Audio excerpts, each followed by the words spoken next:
Can you find love in a hopeless place? March is Women's History Month, and we're highlighting J.K. Rowling, 1965.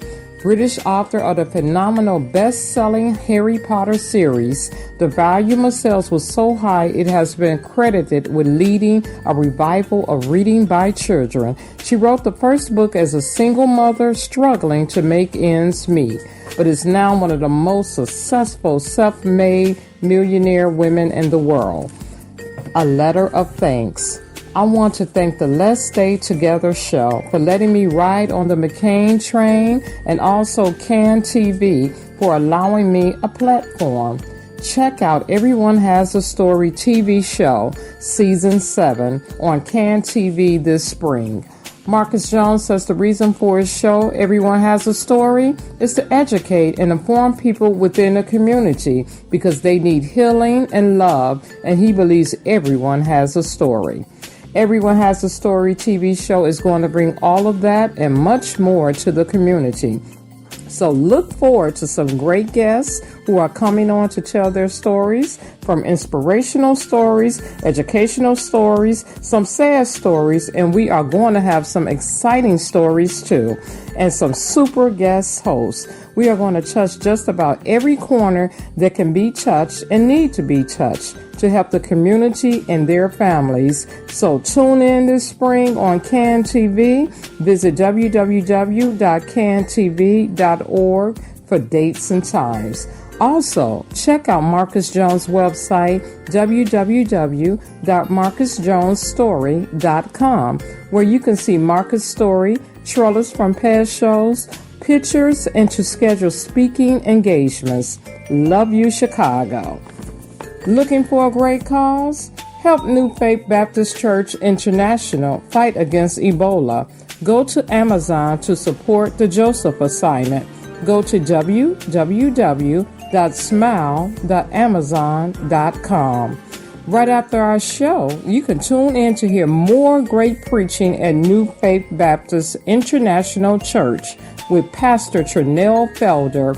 This broadcast comes on every Tuesday at 9 p.m. at WYJS. Please check out our Can TV promo commercial on our website at www.letsstaytogethertalkshow.com and like the Let's Stay Together show on Facebook. This concludes the Let's Stay Together Talk Show announcements.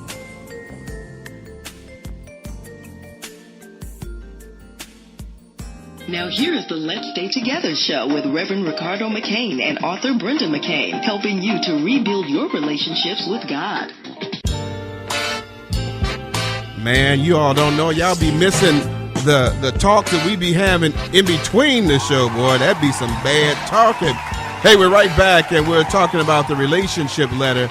And one of the things that I looked at here is that the woman was saying, what she was saying is that the man, when she talks about her children, he says nothing.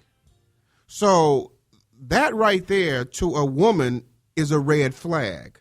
So let's look at that. That's a red flag because I've brought up something that is important to me, that's a value of me, that you're not even communicating about.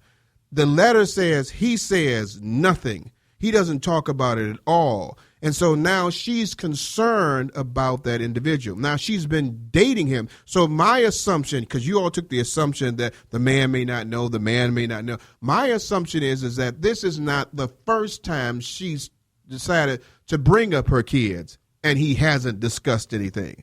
So she's done this multiple times and he never said anything about the kids at all. And so my thought process would be, stop the guy and say, why, when I talk about my children, you don't say anything about it?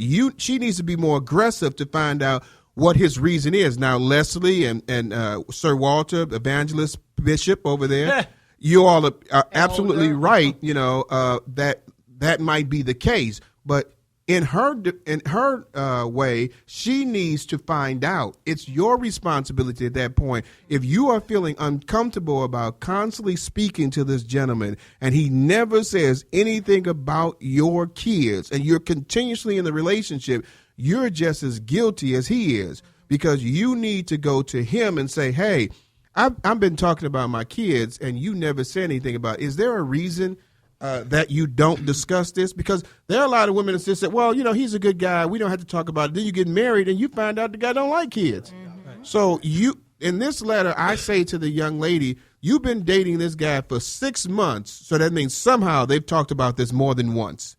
You need to come find out, why does he have a reservation or he doesn't discuss it? Because I'm a man, and most of the time if you talk about something that I don't want to discuss, I might dismiss it. But you need to come to me to find out why. If you're going to extend a relationship with that man and you have children and you don't know why he's not even discussing your children, then you need to find out why. Not assume that he has this or this in his relationship, but that.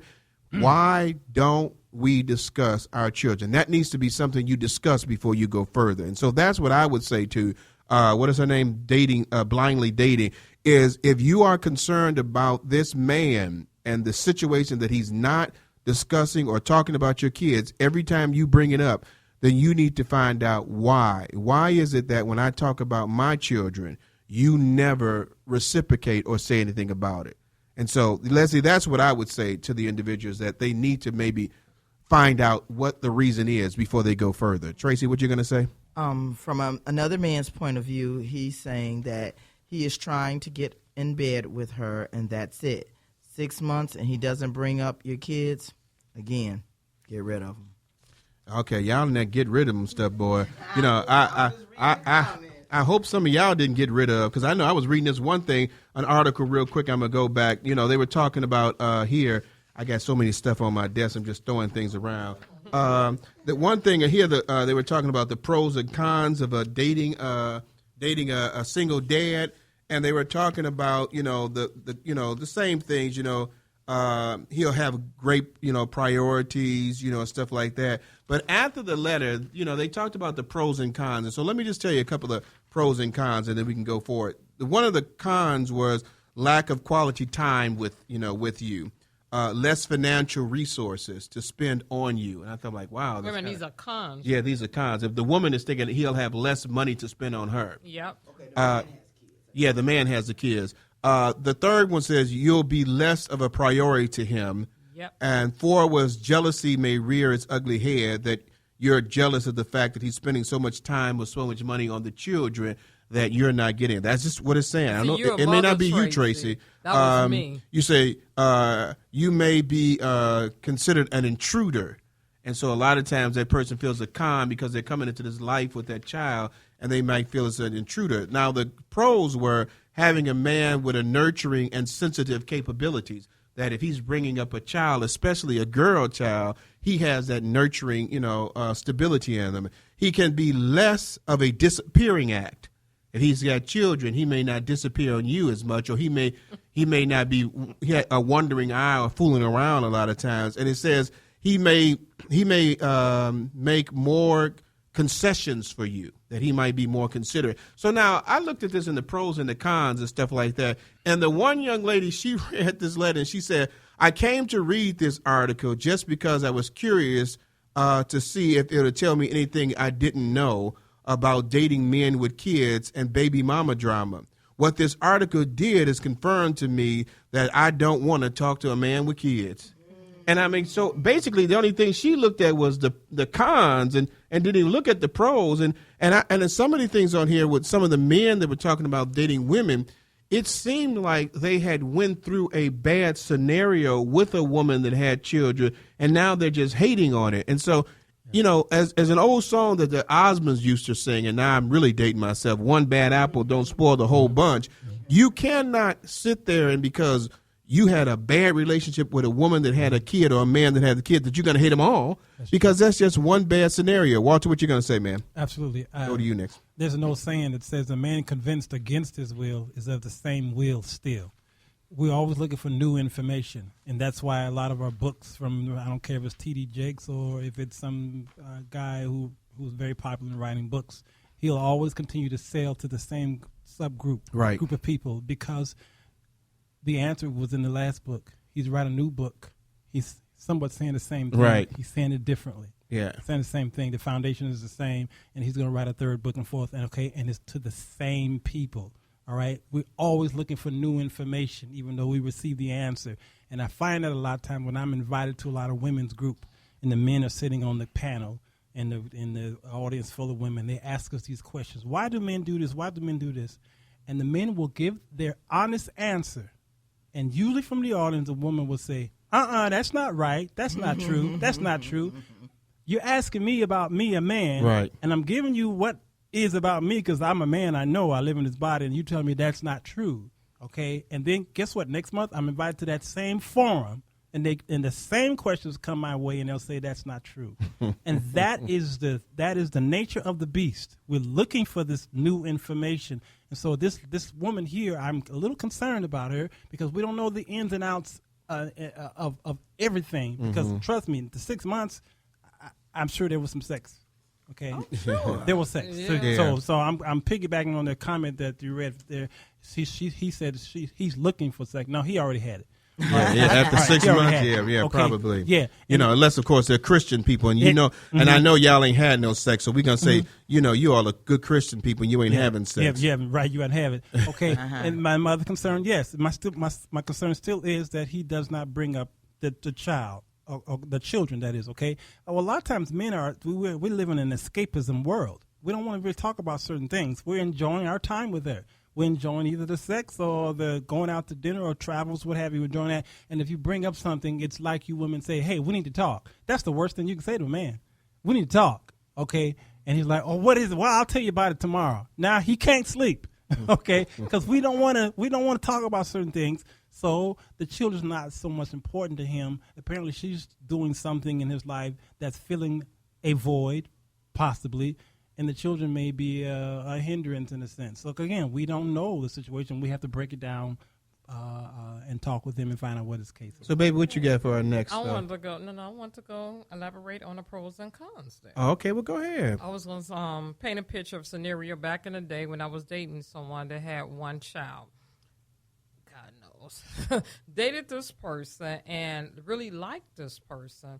But that little girl of his gave me the HE double hockey pucks. I mean, she made sure that when she was around, that Daddy gonna give her all his time. And as a person who don't have children, like I was saying earlier, Tracy, it's different. You guys who have children or birth children, you're more lenient. I was firm, and it's like, okay, I'm gonna date this person with this one child, but when we're together, why have the date night should not be with her coming, tagging along, and the little thing scrutinized me from head to toe every time. And I wanted to bond with her. It didn't work. I like her. Anyway, my point was, I know I was selfish then, and he'll say selfish now, but I know back then I did not want to be bothered with that because I said, I want to be number one. I want to go out with you, and you spend money on me. But it was the same thing I loved that I didn't like about that person. I would love the fact he was a good father and took care of his child. I just wasn't ready to see that money go to her all the time, and we talking about her. We're on a date. I don't want to hear about your daughter on our date. Matter of fact, why is she on a date with us? And I did that for a year and a half, and then finally when he came over, I just said, I can't do this anymore. And he was hurt. And the little girl, that's the first time she hugged me. I'm like. She was like, yeah, I was trying to tell you, you're going to be marrying Reverend McCain, so you can't be with my daddy. She was trying to tell me all along, I don't want you with my daddy, so right. I'm going to hug you. And then now. she hugged you. Like, she said, that was that I won hug. That's what that was, Walter.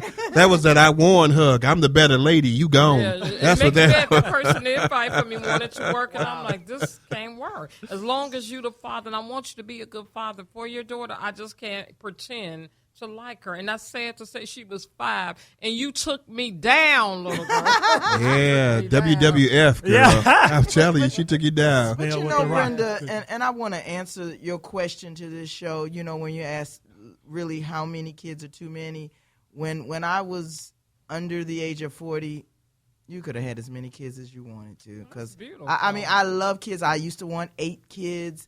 You know, I only had 4, so he could have had 4 more. So I don't think any kids would have been too many as long as we could feed them and house them. But